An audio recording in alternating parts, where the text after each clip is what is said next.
We are live, and it is here. It is the UFC 296 Fight IQ preview show. This is the show where we take you to the best DFS plays for mainly DraftKings, but sometimes we sprinkle in some other ones.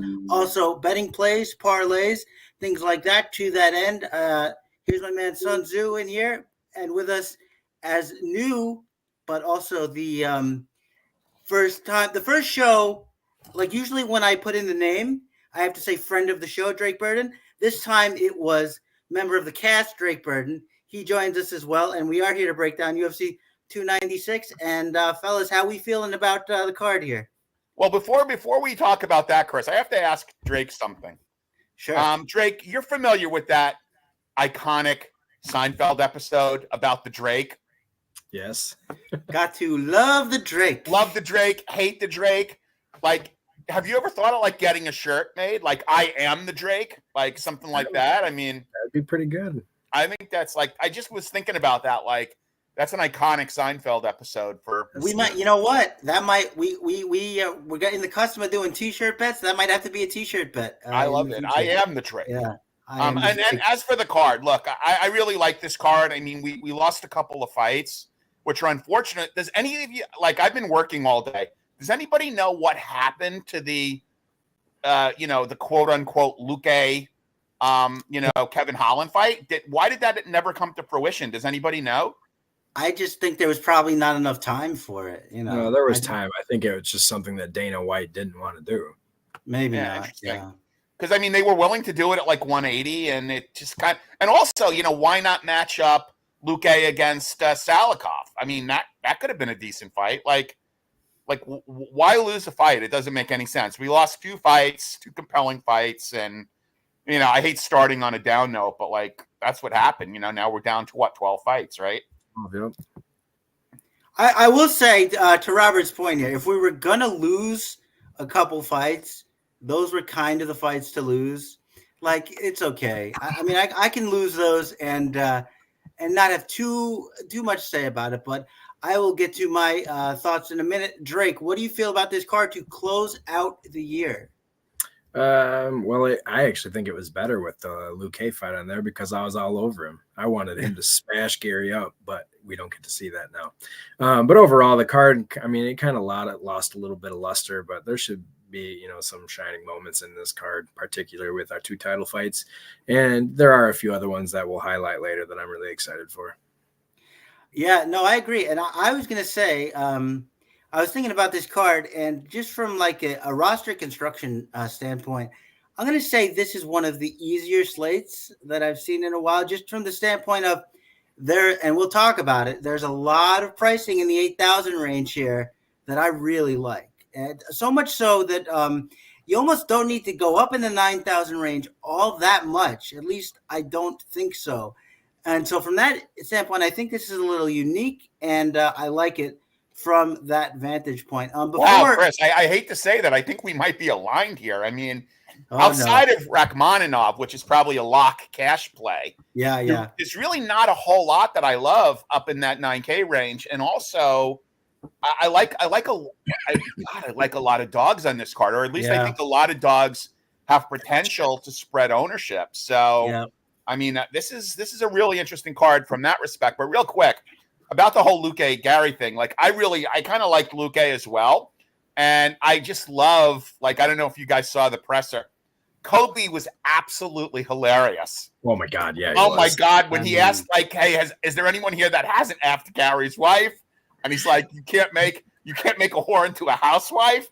I mean, he was just setting up a future fight, like with Ian Gary. I mean, yeah, he's over the top, but you got to look at it as entertainment. I mean, I thought he was hilarious, and I think we're at the point now, and we'll see who our picks are, but we're at the point now where I think that Leon is like renting space in his own head from Colby Covington right now. Oh yeah. Well, I mean, we'll see about that. I tend to, I know Joe is a big narrative guy. I don't tend to buy into it as much, but we'll get to that. And before I was going to get into the promo here, but I want to send this comment your way first there, Joe. See if you have any thoughts on this. Oh, I'm sorry. Rainmaker thoughts, Joe. Anything good for this week? Yeah, I mean, I have, as I tend to, I have a lot of cards banked for, for these pay-per-view fights. So, and I actually pulled a couple of decent cards, in packs that I won. I don't really buy packs as much anymore. I tend to win them in off UFC DFS contests. So I had 39 packs that I won. I think half in the NFL and half in NBA. And I pulled some decent cards. And again, it all depends on how you feel about underdogs. I definitely like a lot of underdogs, so I'm going to spread in my Rainmaker exposure. And, I think what we need to do at some point is figure out how we could maybe devote a small segment of the show to Rainmakers. I don't know. I'm guessing you guys don't play Rainmakers. And I kind of got into it late. And, as I tend to do, got really into it in a big way when I latch onto something. So it's very interesting. I'm going to have to wait until the end of the year to actually find out whether I made any money at Rainmakers, but it sure is a lot of fun. So we'll talk about maybe in the new year devoting some time to Rainmakers. We can definitely do that. I will have to learn how to play first, but I will certainly do that if it is required. So we will move on to the card now, but before we do that, I want to tell you all, if you want to check out premium RotoWire content for free, 10 days, go to www.rotowire.com/free. No credit card required. Again, all of our premium content. Baseball's coming up again. The projections will be out soon. The downloadable software will be out soon after that. And away we go. And, of course, all the football content and all that other good stuff. Now, it is finally time to get to the UFC 296 main card. We will start, as we always do, with the bottom up.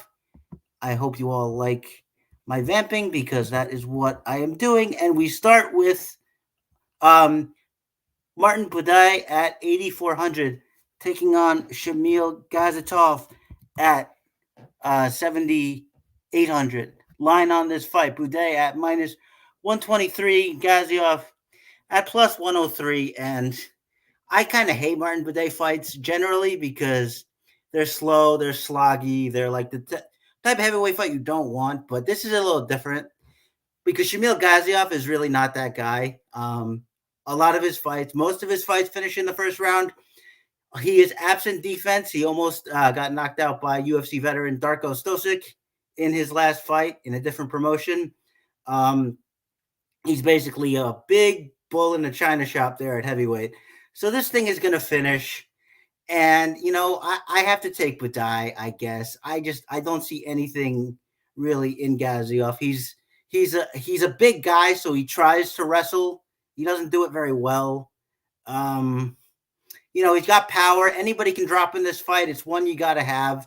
I think Buday is big enough where he's not going to get taken down. And I think Gazitov will probably get tired before Buday does. Or if Buday does get tired, he will be able to fight through it better, as that's basically what his fights do turn into. At least they have in the UFC. So I am taking Buday here.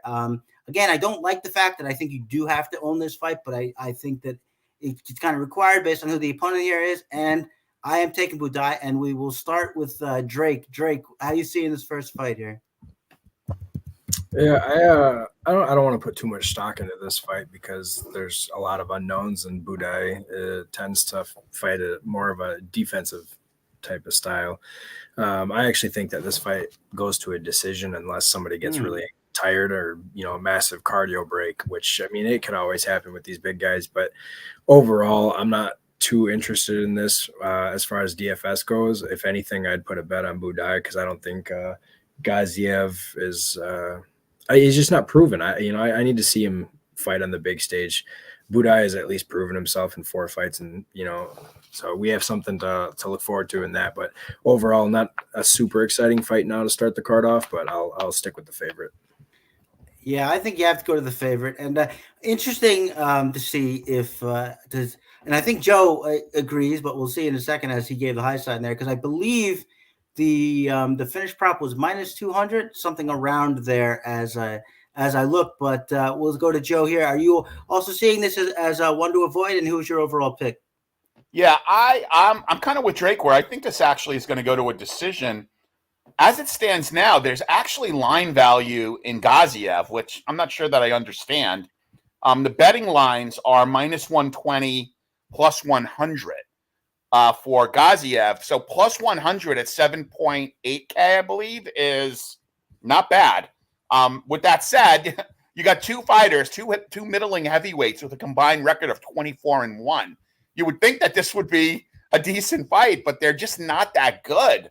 I'm not sure I understand where the line value is coming from. It's kind of surprising. I will be honest, I haven't thought a whole lot about this fight. This is like a curtain jerker that I don't love all that much because I do think it will go to decision. Let me see what the finish prop is real quick. I guess I'll pick Martin Boudet, but if anyone can explain where the line value is coming from, I truly don't understand it. Yeah, fight to go the distance is minus 175, plus 130.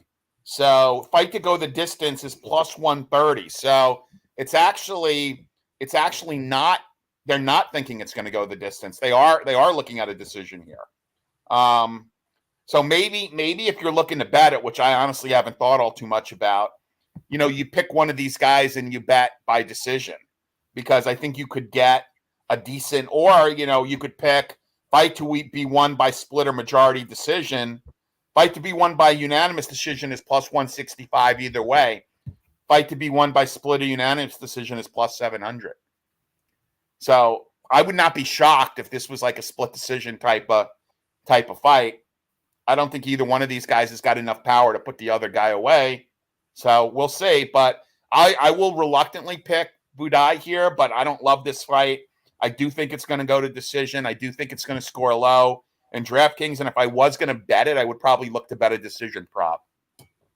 Interesting. I personally, I hope that you guys are correct, because that means I will get leverage on picking one of these big boys to fall on top of the other one and get a finish.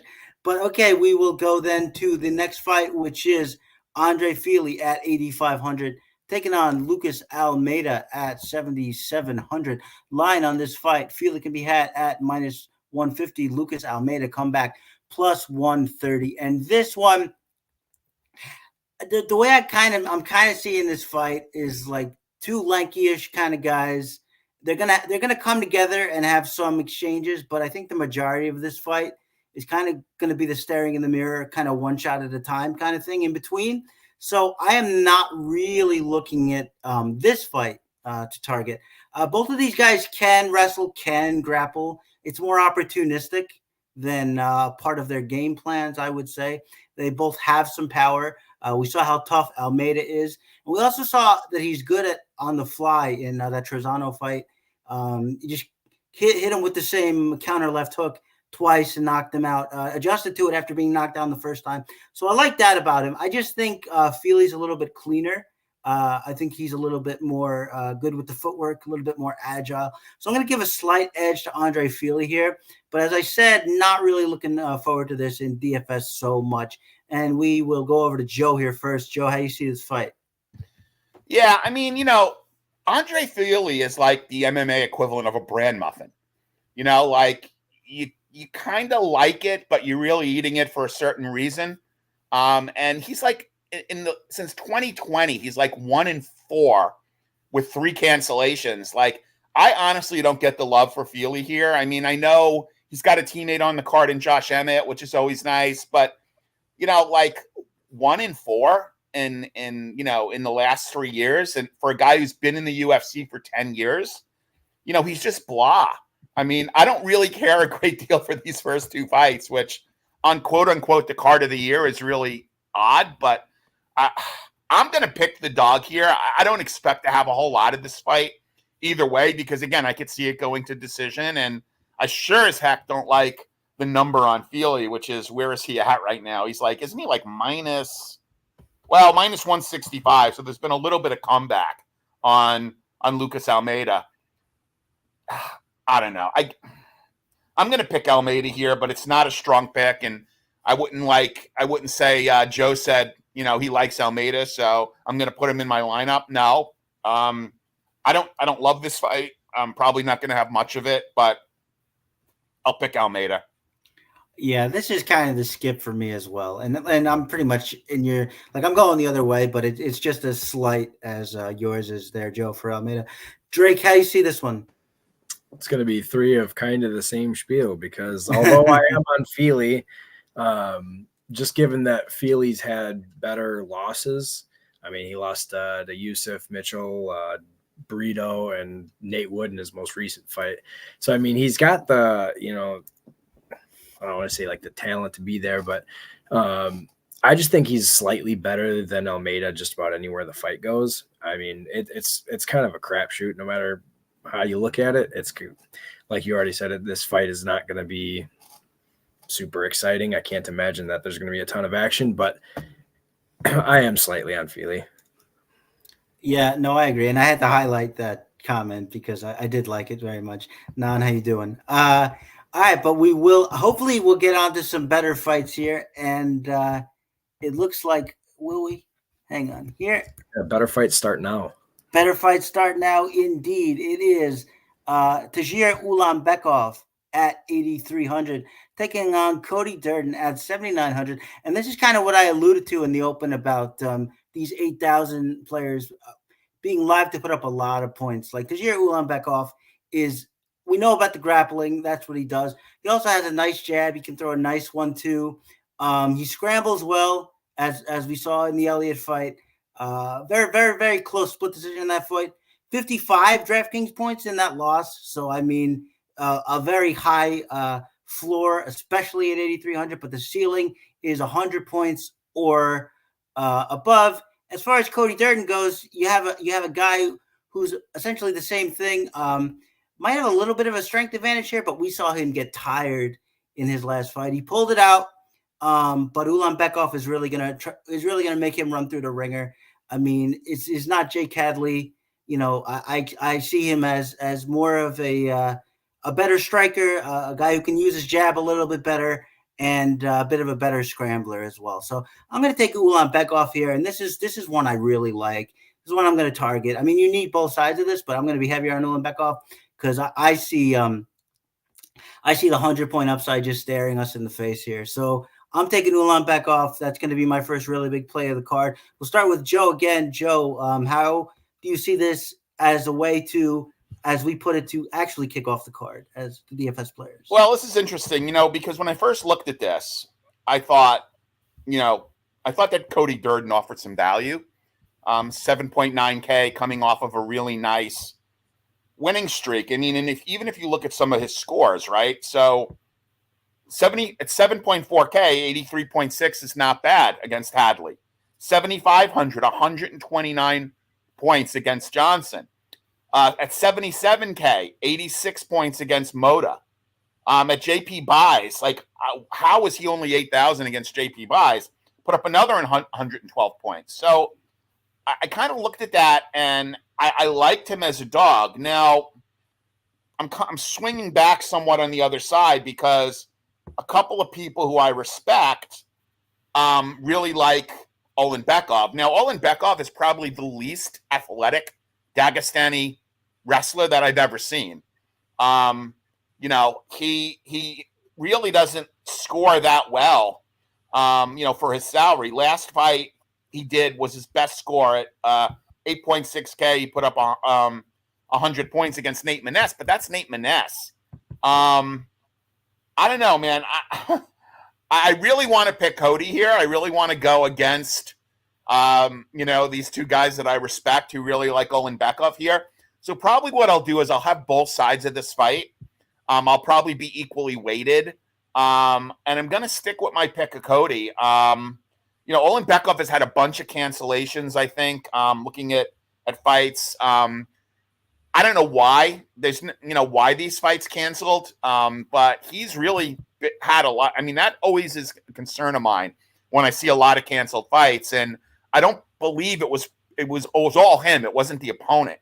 He pulled out of these fights. So I'm gonna make my official pick Cody, but I will say take both sides of this fight.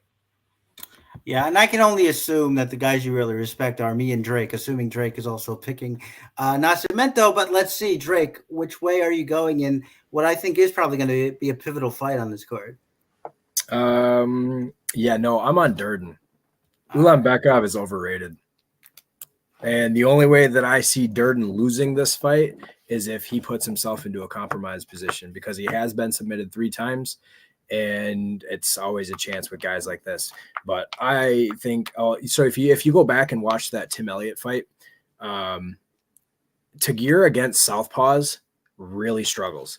He leaves his chin open really bad, and Durden is not a bad striker. So the way that I see it going is it's going to be a lot of straight jabs right away for Durden, and then he'll eventually put him down, and he's just going to keep him down on the ground.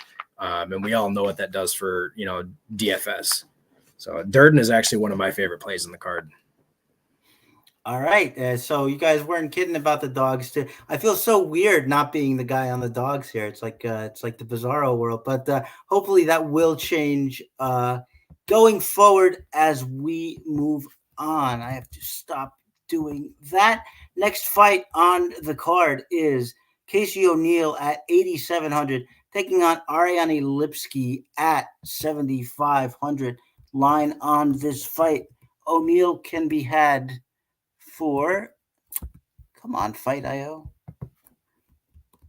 Did I say the DraftKings salary yet, or did I not say that?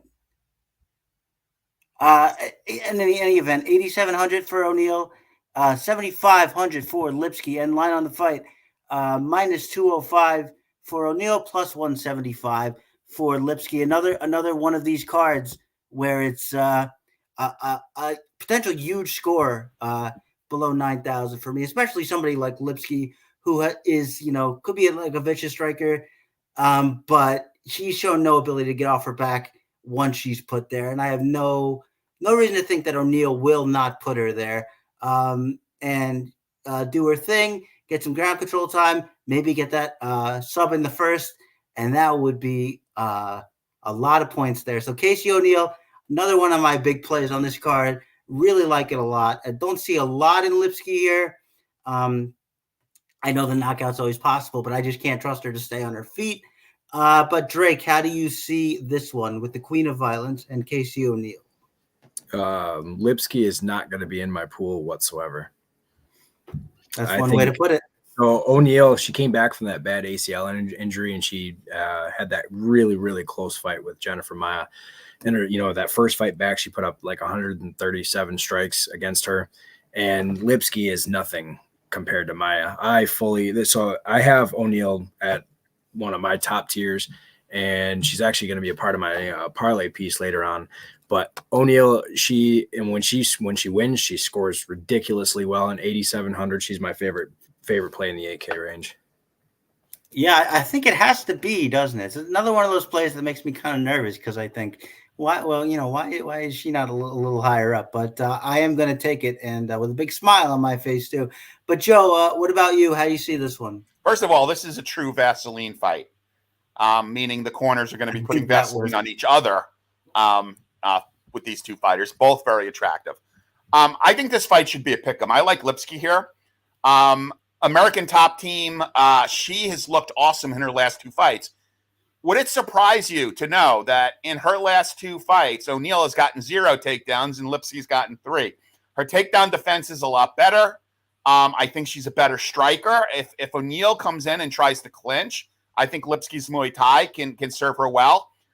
With that said, if Lipski wins and she doesn't get a finish, I don't think she's going to score well. I'll have some shares of O'Neill for sure. But I honestly think, except for Maia, that Lipski has fought better competition. If you look at her last 2 wins as a big underdog, I like the camp change. I like that she's spending her time at American Top Team. I don't really understand this line all that well. Maybe this is where I make my comeback as the Chick Whisperer. I'm going to officially pick Lipski here, but you certainly should have both sides of this. And I think this is going to be a true test for O'Neill. Now, I think O'Neill is training in Vegas now. Generally, I like to see a camp or 2 with a new fighter. With a fighter in a new camp. So we'll have to see. But in a fight, which I see as basically a pick 'em with, not knowing how O'Neal is going to look based on how well Lipski's looked, her improved takedown defense, the fact that she's actually gotten a few takedowns in her last couple fights. Melissa Gatto is a physically strong fighter. She is much stronger than O'Neal is. So I don't think O'Neal is going to be able to impose her will on Lipski. Now, I do hear what Drake's saying, that if O'Neal is successful in getting Lipski down and holding her down, she may be at a disadvantage. I just don't necessarily see that happening. So I like Lipski at an underdog price. I think this might be more of a bet for me than a DraftKings play, but I am going to have shares of O'Neal in case she goes back to that fighter who puts up those big scores. But I'm gonna take Lipski here in the one and only Vaseline fight of the night. So if you're just listening, audio only, you have no idea how high my eyebrows got on my forehead when Joe said he was picking Ariane Lipski here. Just from the striking aspect, knockout losses to the lesser Shevchenko sister, Montana De La Rosa, and as you like to call her, Joe, Priscilla Ketchabeating. So I don't. You got to look at the last two fights. You got to look at the improvements. I agree. Improvements against Aldrich? No. Aldrich is terrible. Aldrich is not bad. Aldrich is terrible. And Melissa Gatto is a beast, so I don't know. I mean, I do agree with that one, but she also arguably lost that fight. So we'll see. We will see. That will be an interesting one. But for now, we're going to move on to the next fight, and it is Cody No Love Garbrandt at 9,000 taking on Brian Boom Kelleher. Got both of the nicknames in there at 7,200. Line on this fight: Cody Garbrandt minus 180, Brian Kelleher plus 155. And who could ever trust Cody Garbrandt at a price like that in either respect, whether it's DFS or a betting line? That last fight with Trevin Jones, he basically clinched up with him the whole fight. And with about 2 minutes left in the fight, we found out why, because Trevin Jones touched him once and he was on skates in the last 2 minutes, trying not to get knocked out. I think this guy's chin is, I don't even think it's a chin so much as more of it's like a will issue where like he's so afraid of it that he just gets hit and he gets blown up. He also leaves his chin out there and goes crazy all the time. Kelleher is not a bad fighter. I don't even know where this line is coming from. He's very agile. He's powerful for the weight class. He has a one-punch knockout in there against Hunter Azure, I believe it was. He can wrestle a little bit as well.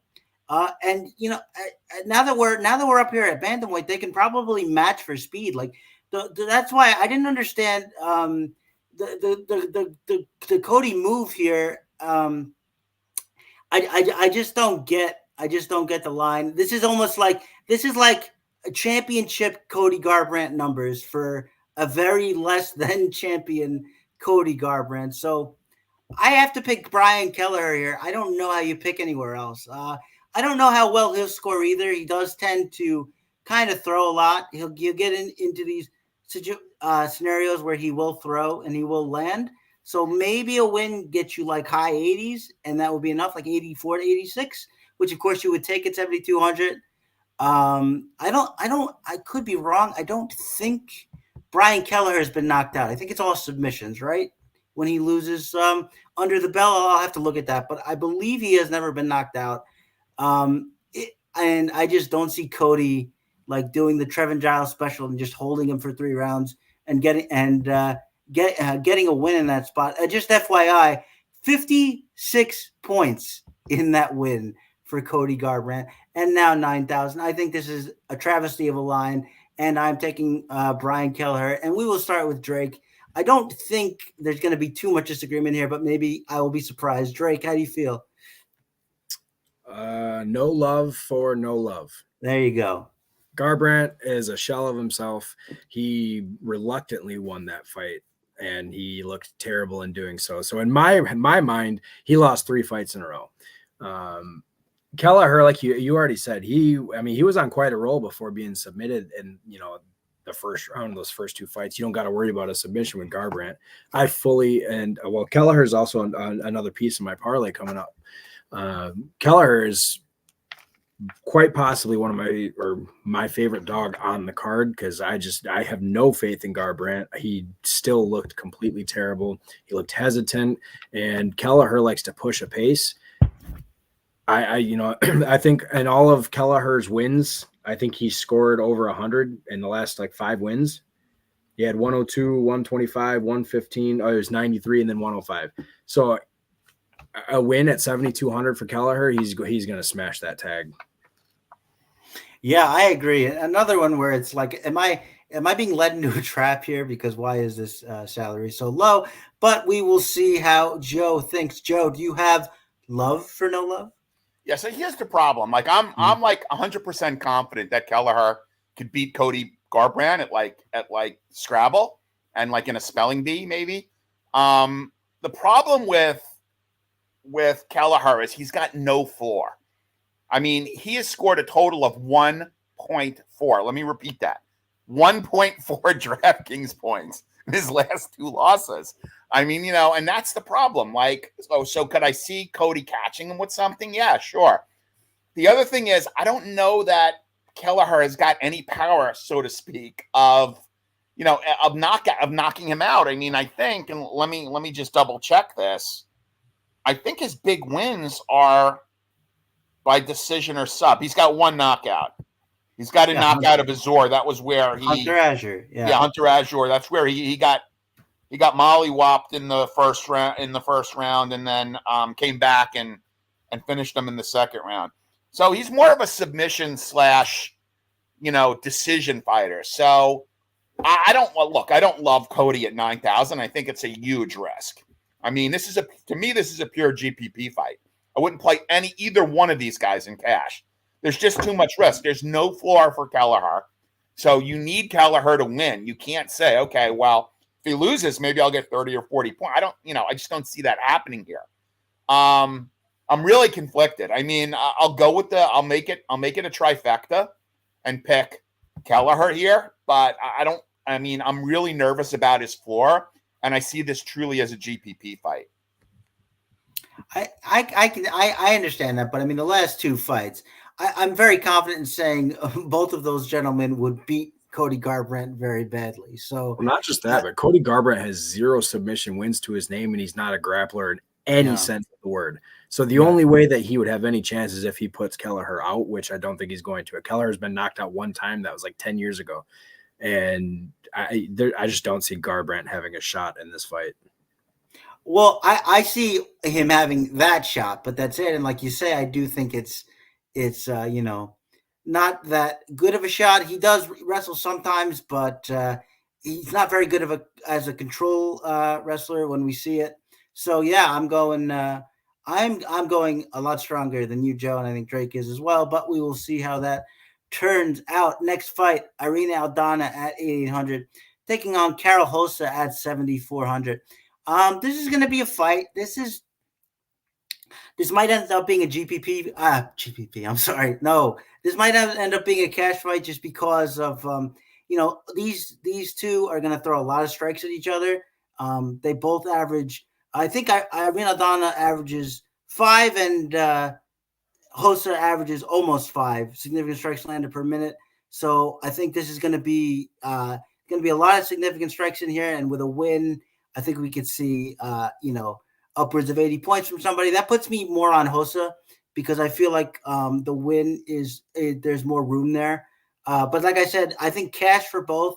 I think this is going to be sort of a stand at range boxing match, and we're just going to have to decide who's gonna land the harder shots. I don't really see a lot of wrestling from either, although both can. I don't really think we're going to see that here. So we're going to get a lot of significant strikes and maybe some control time for good measure. And I'm picking Hossa because I think all things being equal, I'd rather have the less expensive fighter here. But we'll start with Joe first. How do you see this one? Yeah, so Aldana is going to look huge. And she has a 4-inch height advantage. She's got some of the thickest thighs I've seen. She's probably more of a natural 145er. So I think she's going to have a real strength advantage here. Hoses, I believe, only 5'5". coming off of a split decision win against Yana Santos, look, I know on our buddies on Dog or Pass, shout out Cody, Paul, they're like Dog or Pass on this fight, liking Hossa. I think Aldana's fought pretty good competition. And yes, she's 7 years older at 35 years old. And I don't think there's another title run in her, not at 135 and, 145 is kind of dead. So I kind of like Aldana here. I mean, I don't love this fight. What have Aldana's scores looked like in her fights? Especially her price at 8.8K. Now she's actually had some good scores. She scored 117 against Santos in a win. She scored 110 points against Vieira in a win. In her win against Macy Chiasson, which she, got a late KO, it looks like 74. That wasn't a great. And then obviously coming off of a fight against the GOAT, she only scored 20 points. I think she definitely has the back class edge here. You're going to be surprised at how huge she looks when you see her in the octagon. I really do think she's going to have a pretty big strength advantage. And I also think she is by far the more technical striker, comes from a boxing background, trains with Alexa Grasso, in Mexico, part of that boxing culture. I like Irina Aldana here. I mean, I don't love her at 8.8K, and maybe I'll have a few shares of Carol Hossa, but I'm actually pretty confident in Aldana winning this fight. I just don't know what it's going to look like for DraftKings. All right, Joe, really having nice analysis on the thighs there. Thank you for that, Joe. Drake, we'll go to you next. How do you see this fight? Yeah, I'm on Aldana as well. As he said, she is going to be the bigger fighter. I mean, she struggled in her last fight, but like Joe said, that was against the GOAT of of all women's MMA, and it's to be expected. But Hossa, a lot of her game is predicated on getting in close and trying to basically bash in the center of the ring and then pull them down. And she's not going to be able to do that against Aldana. And we've all seen the power that Aldana, possesses. She's got a lot of it. If Hossa's trying to walk her down the entire time, she's just going to get smacked in the face over and over until she's eventually just knocked out. So yeah, I'm also pretty confident in Aldana. If she doesn't, record a finish, I don't know how high of a score she'll get. A decision probably leads to 80, maybe low 90s, but I'm on Aldana and I'm pretty confident with it. All right. We will move on to the next fight. It is Dustin Jacoby at 9,100 taking on Alonzo Menefield at what was that, 70? Yeah, 7,100. The line on this fight, Jacoby at minus 275.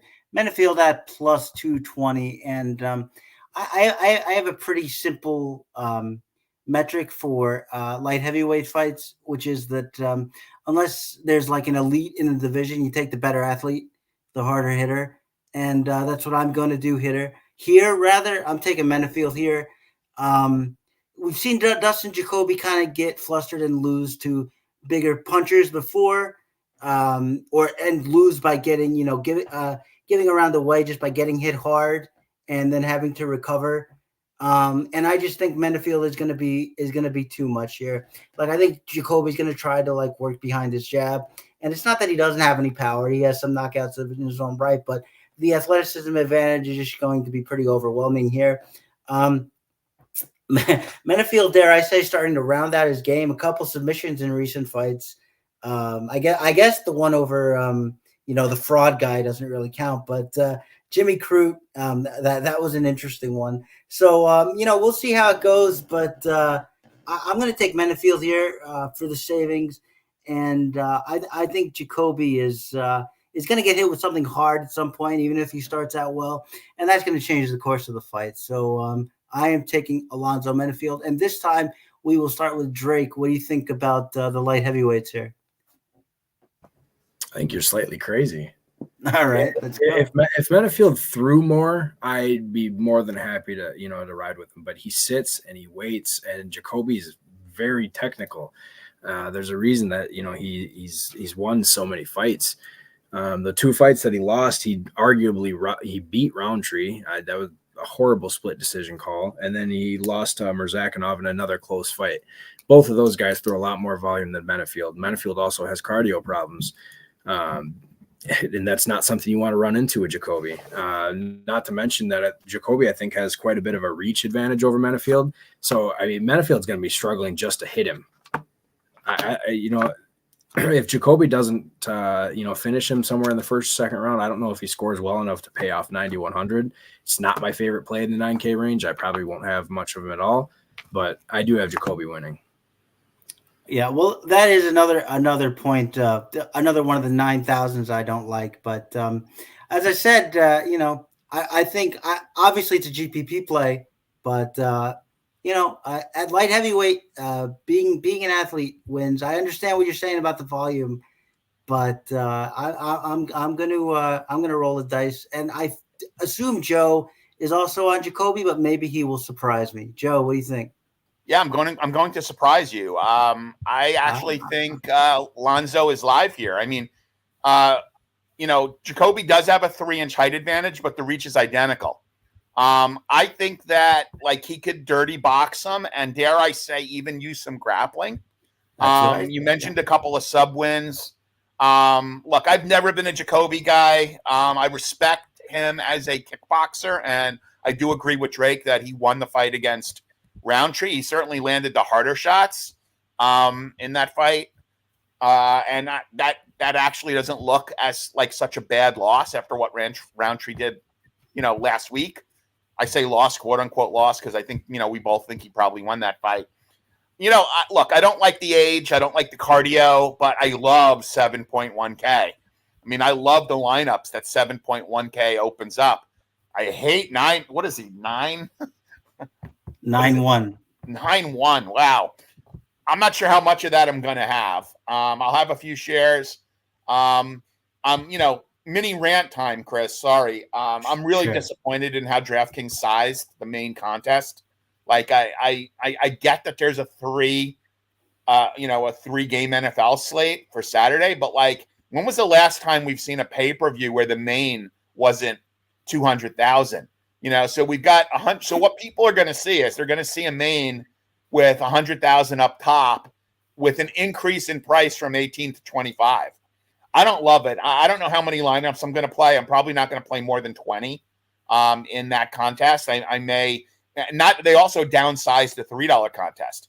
The only thing they did right on this slate was they kept the 555. They upsized that to 50,000, which is good because I have a bunch of tickets to play that contest. So that worked out. But I'll probably have 20 lineups. I don't know how many Jacobys I'm going to get to. I'm probably going to be under market. I haven't looked at ownership yet, but I definitely like taking a shot at Lonzo and seeing what I can build around 7.1 and another fighter that I really like at 6.8. Building that's around 7.1 and 6.8, I could pretty much do anything I want. So let me take a shot on Lonzo here. Yeah, I agree with you on both counts, but you better be careful. They won't send you any more birthday cakes, Joe. Yeah, I haven't even tried it yet. My birthday is just a quick segue. My birthday was on Wednesday, and I've gotten screwed pretty much since my daughter was born, because my daughter was born on the 15th. And ever since, having her born 2 days after me, I knew I was going to get the shaft. So my birthday was, arriving home from work, finding the DraftKings cake and warming up some turkey meatloaf. That's how I spent my birthday. My daughter, on the other hand, turned 21, yesterday, actually today, technically. She turned 21 today, and, she's coming home from school and we're going to do something. But, that birthday cake, I'm going to have to let you guys know how it is. All right. Well, definitely happy birthday, Joe's daughter. Happy belated birthday to Joe. And I just want to say here that before we continue and with the main card, We are going to take a quick break for our audio-only podcast listeners. We will be right back. And we're back. I hope you all enjoyed your little break here, because it is time for some very interesting fights on this main card. The first one to speak of is Bryce Mitchell at 8,900 taking on Josh Emmett at 7,300. The line on this fight, Bryce Mitchell can be had at minus 240, Josh Emmett at plus 205. And I understand how binary this fight is. Either Mitchell is going to take him down and control him, or Josh Emmett is going to knock out the plotting Bryce Mitchell. I'm going with option B, and the reason I am is because I think we haven't really seen Josh Emmett lose to anybody who can't either match him for speed or power, and Bryce Mitchell can't do either of those things. I think the footwork is going to do well to keep him out of some of those clinch situations. And, Bryce Mitchell can get tagged up because he is a plotter, as I said. We've never seen Josh Emmett sub. I don't believe he ever has been, perhaps once, if I remember correctly. But I just don't think Bryce Mitchell's going to be able to find him here. I don't think he's going to be able to corner him. And we cannot forget, he's been, kind of on the downswing lately, but Josh Emmett remains one of the hardest hitters, if not the hardest hitter in the division. So did I say Bryce Mitchell? I meant Josh Emmett remains that. It's certainly not Bryce Mitchell. So I am taking Emmett here. I like him for the knockout, maybe fairly quickly. And if not, he's either going to score, a lot or a little. So definitely a binary fight, definitely a GPP fight if you're going Emmett, but I am, and I'll take the slings and arrows if it comes with that. We'll kick it off with Drake here. How do you see this one? Yeah, people like to talk about how much power Emmett has, and he's only got 6 knockouts and 18 wins. So I just want to preface that. How many knockdowns though? How many knockdowns? Well, it depends. He had 4 in one fight, so it skews it. I know, but then he had. I think the streak was 4 or 5 fights in a row with at least one. But all right, I hear you. Knockdown doesn't mean a whole lot if it doesn't net you a knockout. Anyways, Bryce Mitchell, he lost that fight to Topuria, and that's a really good loss. Topuria is about to have the belt, and everybody can argue with that with me and the Volkanovski card. But so that's a really good loss, and he fought Topuria really well in that fight. And then he came out, fought Ige. And, he looked good in that fight. He definitely ate some shots, but he controlled the whole fight, and he won. I fully expect him to do the same thing here. Emmett is a primary wrestler. If you go back and look at his career, he's a wrestler. He's not a striker. He might have that power, but a lot of them are from hooks, and Mitchell is going to capitalize on those. You have to be quicker to get past Mitchell. So, I think Mitchell gets it down quickly, and I think he submits him in the first or second.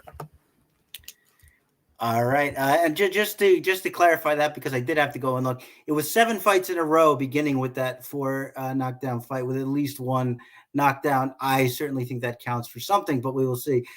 Joe, how you seeing this one? Yeah, I don't generally like to, bet fighters that take life-changing beatings in their last fight, and Emmett did. He's, I think a few days away from turning 39. I also believe, and you guys could check me on this, but when Mitchell fought Topuria, I believe he had a stomach virus going into that fight. Yes, he did.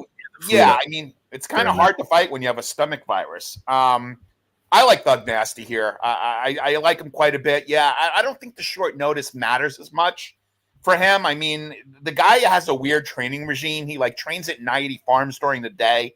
That's just how he operates. Like when he's not shooting one of his testicles off, that's kind of how he works. So I like Thug Nasty here. I think he's going to get the win. I do agree that this is a GPP fight. I can certainly see having a share or two of Emmett if you're really going to spread, but I'm on Mitchell here. I like him quite a bit. One thing that I will definitely concede is Josh is very old for a bantamweight. I will concede that.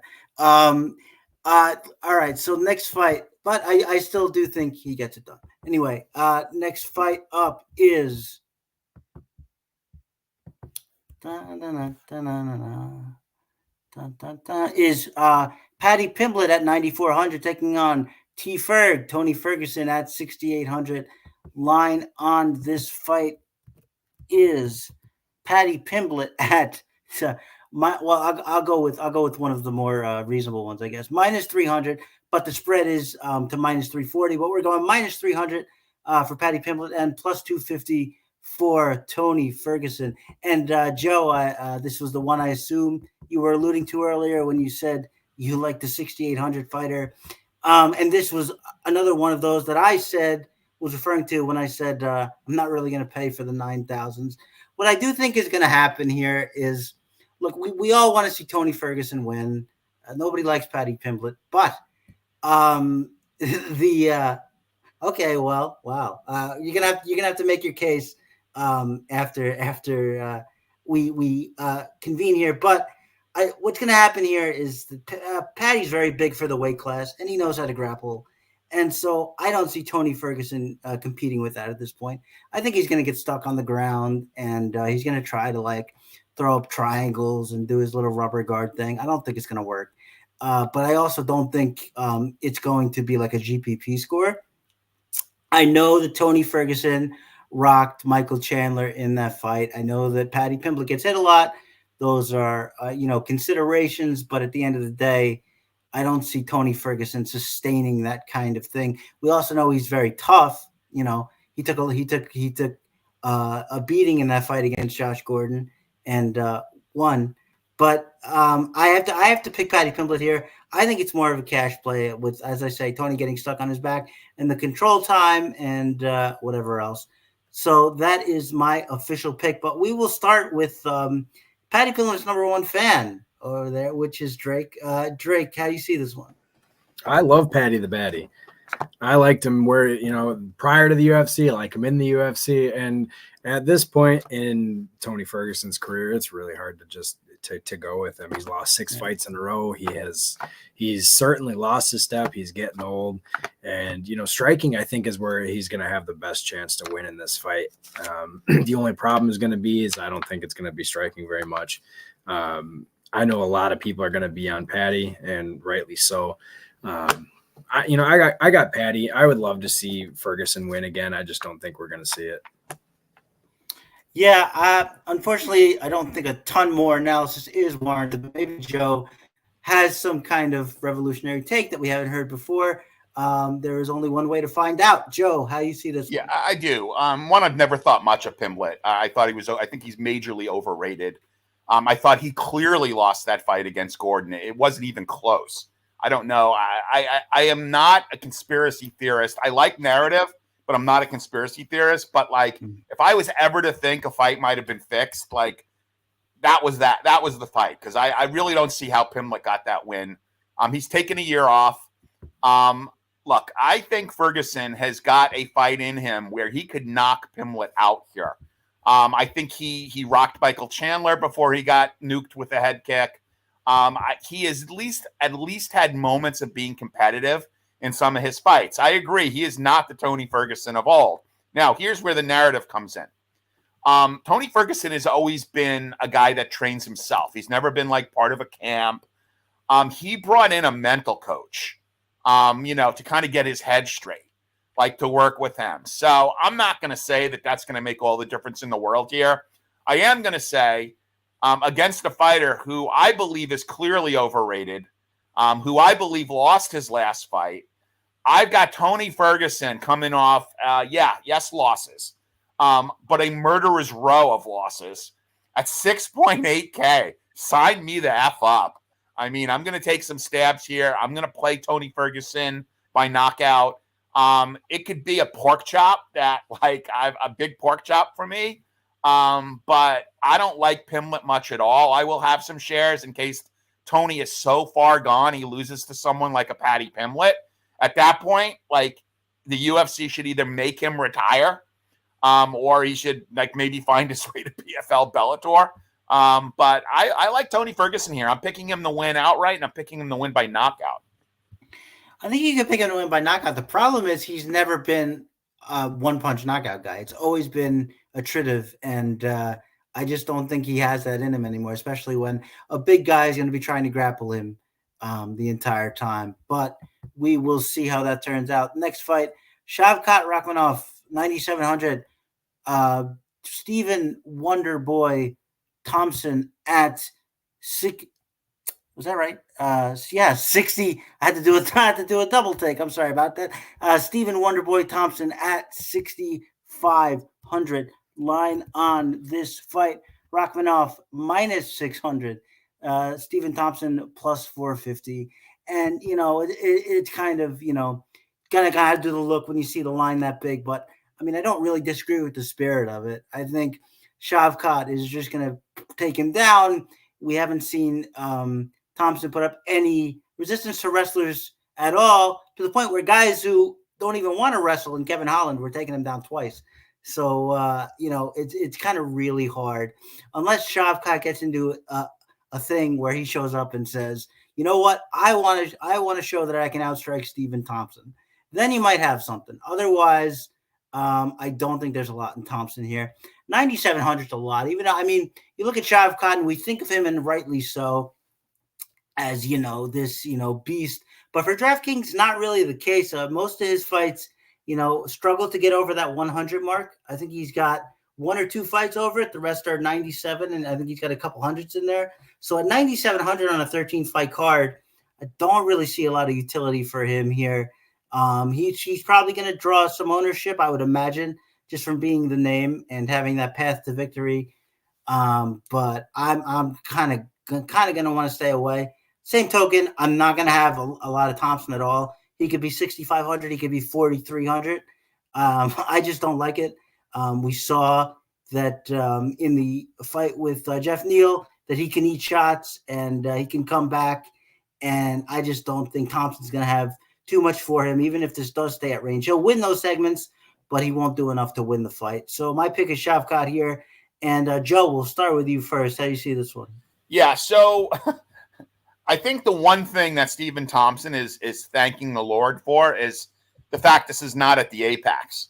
So at least he has some ability to run with the bigger cage. Shavkat is going to look huge. I honestly think, and again, here we go with my narrative, that the UFC is actually penalizing Stephen Thompson for not taking that last fight. And, when honestly, I honestly don't know why he didn't. He should have. He was going to get part of the other guy's purse. Like, I don't know why he didn't take that fight. I mean, this is a lot more difficult fight than the fight that he should have taken. So the UFC is saying, hey, you want to get paid? This is who you got to fight. So I don't see any way here Thompson can win. 9.7K is a lot. However, there is enough value on this card where you could build lineups around, Shock. Now, whether he is going to pay his salary at 9.7K, that's another discussion to have. I think he can, especially if he gets multiple takedowns and gets some control time and ultimately a finish. I think he's a lock in cash. And again, I do think there's enough value where you can build pretty decent cash lineups around Shock. I think he's going to be highly owned even at 9.7K because of the perception of value and the fact that you said it, Chris, we don't like a lot of guys in the 9K range. So you could build value around him even though he's at 9.7K. So give me Shock. I don't really think I'm going to have all that much Stephen Wonderboy Thompson. And I think Thompson is now regretting the fact that his camp convinced him to not take the last fight, which he probably would have won, and take it at getting the other guy's, percentage of the other guy's purse. Yeah, it would be tough to give me Stephen Thompson in this fight. I just don't see a whole lot for him. Okay, it is co-main event time. Alexandre Pantoja at 8,600 taking on Brandon Royval at 7,600. Line on this fight, Pantoja can be had at minus 195. Brandon Royval plus 160. The first thing to note is this is a fight that Pantoja has already won by submission. And now it's different. Now it's for the title. Now it's for 5 rounds. And look, Pantoja really showed me something, and I think a lot of other people too. I picked Moreno, and half of the reason was because I thought Moreno was gonna drag Pantoja into a war and gas him out. And at times it looked like that's what was happening, and it didn't happen. Pantoja held his gas tank and did well, and came out in one of the best fights of the year and got it done. And Royval is a guy I've never really liked anyway, even though he has a couple of decent wins. I just don't like that chaotic mess of a fight that he brings. Like sometimes he'll come out of it on top. I think against really skilled fighters, he almost never will, just because they know how to slow fights down. They know how to keep fights at their range. And for Pantoja's sake, I just think he could probably out-scramble Royval. I think he's probably a better jiu-jitsu player. So I don't see a lot in Royval here other than kind of just trying to push a pace and hoping that the old Pantoja comes back, and maybe that's what happens. Otherwise, I think this is such a great spot for Pantoja. And we have under 9,000 again in a 5-round fight, and we'll be talking about it again in the next card. So our cup runneth over of these big plays in the 8,000 range. I think this is another one of them. I'm really big on Pantoja here. We'll start with Drake in the co-main event. How do you see it? Well, because I didn't get to say my piece on Rakhmonov.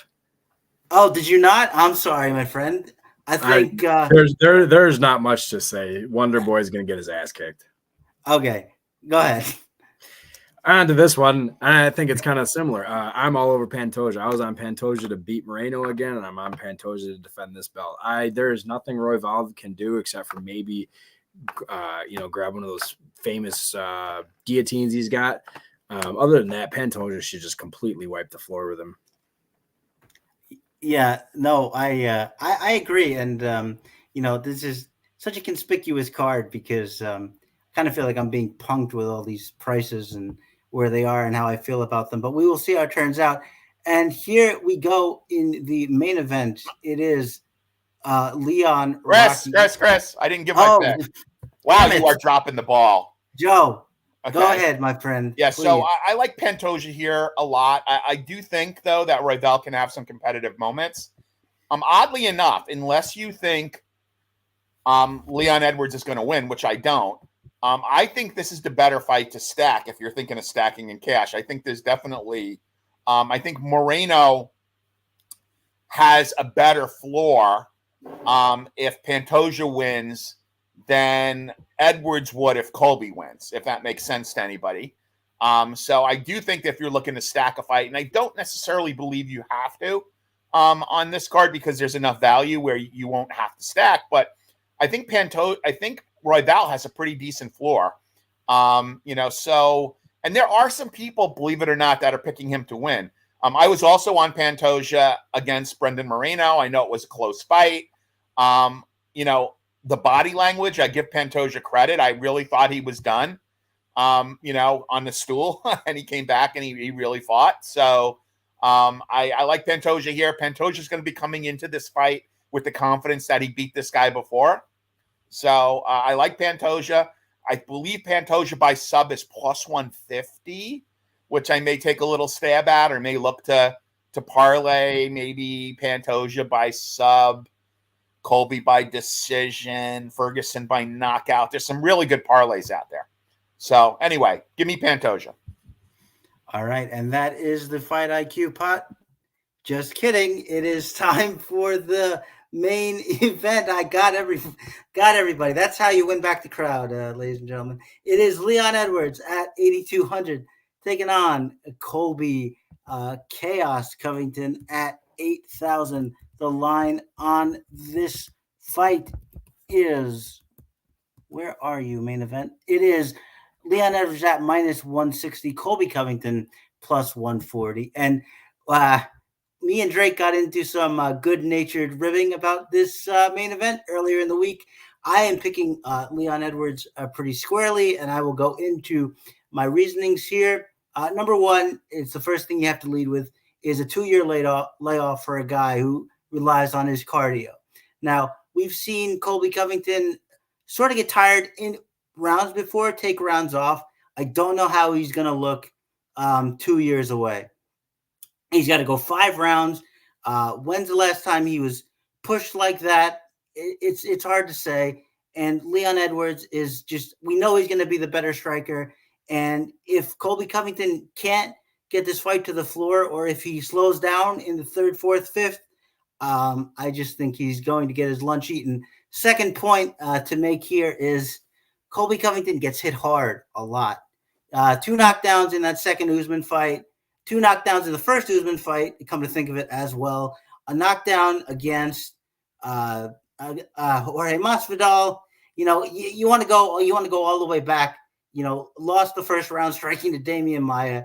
I mean, the guy just isn't very good on the feet, isn't very good when it comes to being in space. And Leon Edwards, one of the more technical strikers in the division, not a bad defensive wrestler by any stretch of the imagination.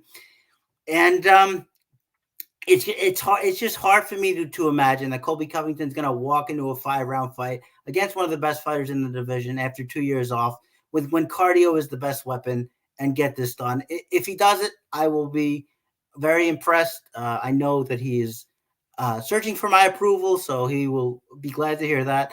But I just can't see it. I think Leon Edwards is such a clear play here. I think Colby's going to get a lot of action based on the price and the wrestling upside, which is still there. I just think it's diminished. So you obviously have to have shares of Colby. But my pick is got to be Leon Rocky Edwards. And to make sure that Drake gets his time here, we are going to go to him first in the main event. It is. We'll get to you, Joe. Don't worry about it. Drake, no, it's just you. It's just Drake. Drake did the co-main. You forgot about me, and now you're going back to Drake for the main. That's fine, Chris. We need to talk about producers for the show. I mean, you know what? I can actually put people on timeout now. That's a new feature that they have. So you guys better watch your steps here. But Drake, how do you see the main event? Well, like you said, you already know that I'm on Colby Covington. Yes, and, cardio is the least of my concerns when it comes to any Covington fight. It's not like he's been 2 years out of the ring doing nothing. He still trains, he still coaches, he still does all that. Aside from his persona, which is entertaining as hell, a lot of people are going to be on him regardless because he is stylistically a horrible matchup for Edwards.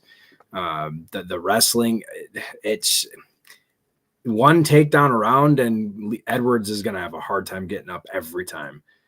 So unless he plans on knocking Covington out, which is not easy, I don't see how Edwards wins this fight. I agree that takedowns will be there, but I would say that, Colby's not much of a control grappler. Everybody kind of gets up and then the takedowns and the repeats. So that's part of what I think will gas him as well. But Joe, I certainly didn't forget you, sir. Saving the best for last. How do you see the main event? Well, I think Colby's going to put a Marab-like performance on against Leon. He's going to use cardio as a weapon. Cardio has never been an issue for Colby. Again, he is the owner of Leon Edwards' head. Leon is just, occupying it on his body right now. I think that's going to help. I do think that this is a horrible stylistic matchup for Leon Edwards. I think Colby is a better version of Usman right now because of the damage to Usman's knees. The idea that Colby took time off, I don't necessarily think it's a bad thing. He's healthy as far as we all know. And to Drake's point, he has been training. It's not like he just took the time off and did nothing. Yes, the clown persona, it's kind of funny. I like it. Using that and getting into a guy's head to the extent that he throws a water bottle at you, means that you've actually reached him. So I like Colby here quite a bit. Obviously the price is attractive. I'm not saying you should not have shares Edwards. Edwards is a good fighter. I like Edwards, but I've seen him. I saw Edwards get plunked and almost dropped in the last round against Diaz. So I can certainly see, I don't think he's got that big of a striking advantage over Colby Covington, where Covington has got an exponential grappling and wrestling advantage against Edwards. So that's the way I see this fight playing out. I like Covington a lot. I'm going to be betting him. I'm going to be using him liberally in DraftKings. So that's it. Give me and new. That may be the first time Colby and a form of the word liberal has been used in the same sentence. But yeah, that's the main event, and that is the card. We are going to get to the picks, but before we do that, saw an interesting little comment here. Thought you guys might want to take a crack at it. It says from the Wagman here. Oh, sorry, that's the wrong one. That looked like the right one to me. That looked like the right one to me too. No. But I want to do this one first. So there's a question here. It's on GPP. How owned do we think Thug Nasty will be? Give me a minute. What do I think about that? Give me a minute on that. Okay. You guys continue to talk. I'm gonna. Yeah, if I were to guess, his ownership in GPP contests is probably going to be north of 35%. I'm gonna look up some ownership. That sounds about right. I might go a little lower, like 29 to 30, but I do think he's definitely going to be highly owned.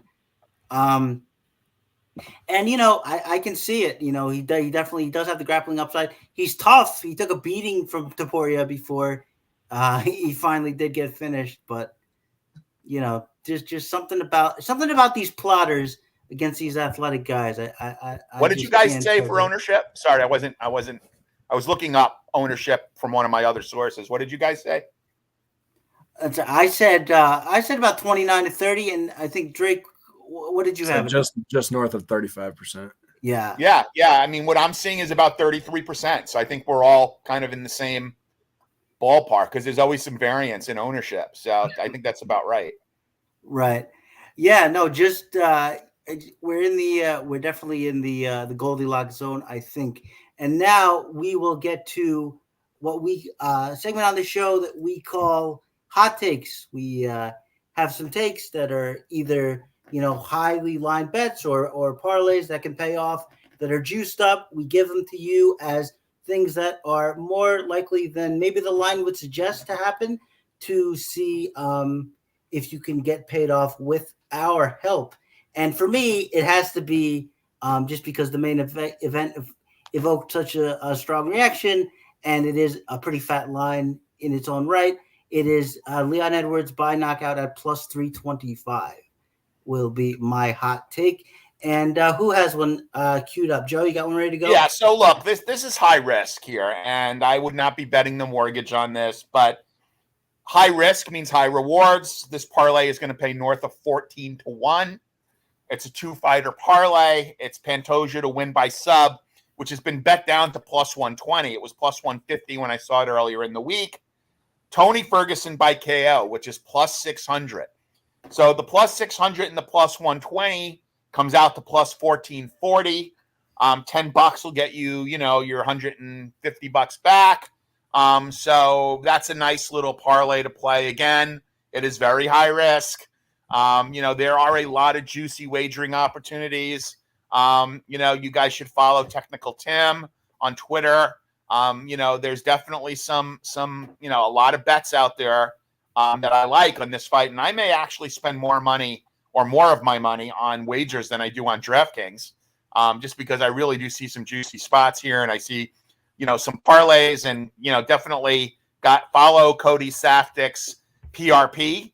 He hit one earlier this year. Actually, not earlier this year, a couple of months ago. I had $25 on it. It paid $8,000. So something to definitely follow. This is the last card of the year.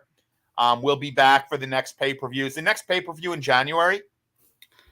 It should be. I think so, yeah. We'll be back for the next pay-per-view in January. DraftKings, by the way, I believe DraftKings is a statistics provider to, or RotoWire is a statistics provider to DraftKings. DraftKings Sportsbook does have a reward out, a boost for this card. Up to $100, you could get 100% profit boost for UFC 96. So if there's a more chalky parlay that you like, that boost, that's going to jack up those odds up to 100%. And it's not like a $10 wager or a $20 wager. They do it for up to $100 max bet. So you can get 100% profit boost up to 100%, up for $100 bet from DraftKings Sportsbook. So that's definitely something you should take advantage of if you're going to bet any parlays on this card. It's only for parlays. Absolutely. Good note, Joe. Thank you very much. Drake, how about a hot take from you? So I got a 3-pick parlay, and the odds are about 17-1. It has Brian Kelleher, Casey O'Neill, and Shavkat Rakhmonov all to win inside the distance.